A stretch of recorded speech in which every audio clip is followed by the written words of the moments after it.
The true story of the entity is far scarier than the 1983 Hollywood movie of the same name. In 1974, a woman named Doris Bither purported that she was being raped by 3 paranormal entities.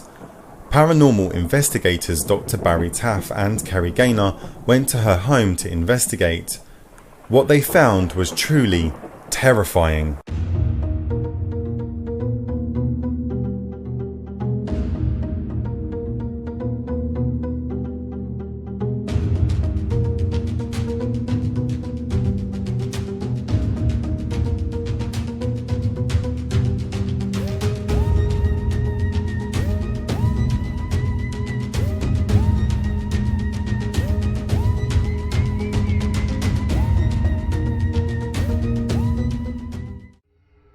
It was a random encounter at a California bookstore in 1974 that would reveal one of the most frightening hauntings in American history. The case, which was used as the basis for the film The Entity, involved Doris Bither and her 4 children.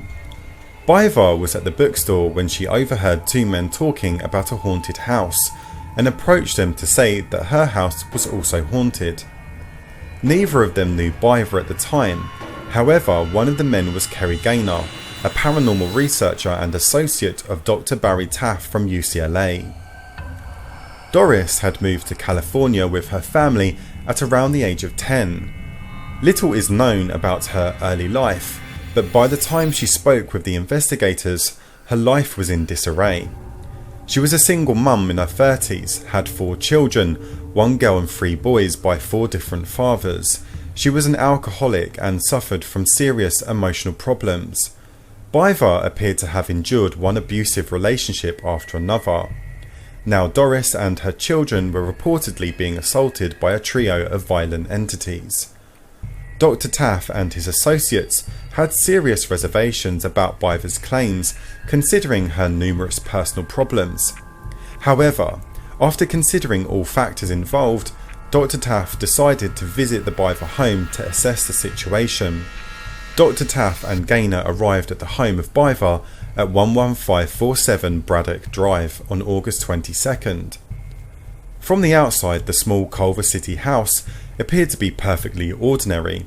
The inside of the home, however, was very different. On entering the house, the investigators were greeted by total pandemonium. The home smelled of rotten rubbish. Dirty dishes were piled high in the sink. The house was filthy. It was obvious that Doris was not able to perform in her role as a mother, and the children were left to fend for themselves. Considering that Doris had asked for help, what puzzled Dr. Taff the most was that Doris was being very uncooperative. Without her help, the investigation would grind to a halt.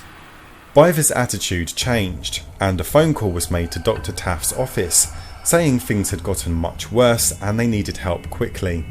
Over the next several months, investigators attempted to record and document the claims of Doris and her family.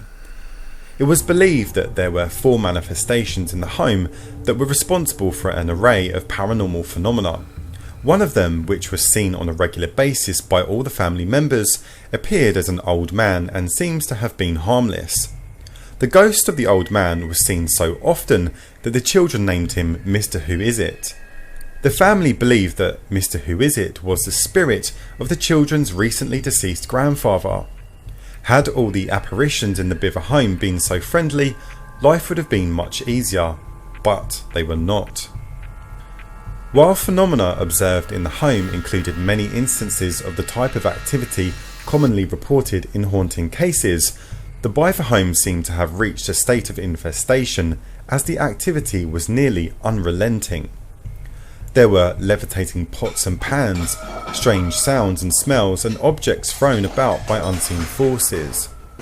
The most disturbing aspect of the Doris Bither case, however, was not the usual poltergeist type activity, as it soon became clear to everyone that there was something truly evil in the house and it, or they, were physically attacking the family. It was believed that 3 malevolent entities were in the home and were aggressive towards all the family members. Doris, however, was the one who seemed to be the target of the most violent assaults. While the children were pushed and on occasion thrown, It was Doris that claimed that one of the entities, the largest one, was sexually assaulting her as the two others held her down. As hard to believe as her claim may have been, there were witnesses to the attacks. While no one saw the entity, witnesses did see Doris attacked by an invisible force that punched and slapped her, threw her against a wall, as if phantom hands were grabbing her. Doris also displayed injuries common to rape victims. As the investigation continued, Dr. Taff organised a group of paranormal investigators as well as professional photographers and camera operators to go to the Bither home and attempt to document the case. The group assembled in Doris Bither's bedroom and waited to record the events. After a period of time had passed and nothing appeared to be happening, Dr. Taff suggested that Doris yell at the unseen entities to try to provoke them to act. As all looked on, a green mist began to form in the room, and before long a figure could be seen in the mist, becoming denser as time passed.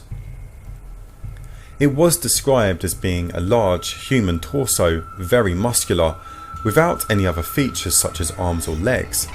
Perhaps it's not surprising that when the film from the numerous cameras was examined, there was little to see, as is often unfortunately the case with paranormal activity.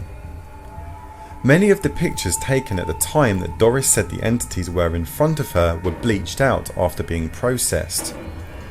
The only photograph of interest is one of Doris sitting on her bed with a strange arc light showing over her head.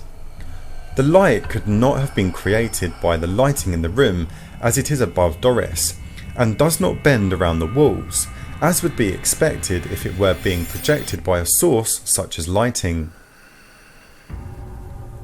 So, do you believe that Doris Bither was being attacked by 3 malevolent entities? Or was this just a case of paranormal investigators trying to make a story out of a woman who was desperate for help with her children and her own mental well-being? Perhaps though, this was a true case of poltergeists, attracted to her emotional and chaotic situation, which made her vulnerable and an easy target for their haunting. If you enjoyed the video, please give it a thumbs up, and if you're new to my channel, why not subscribe so you don't miss the next exciting episode of Strangeries. Thanks for watching.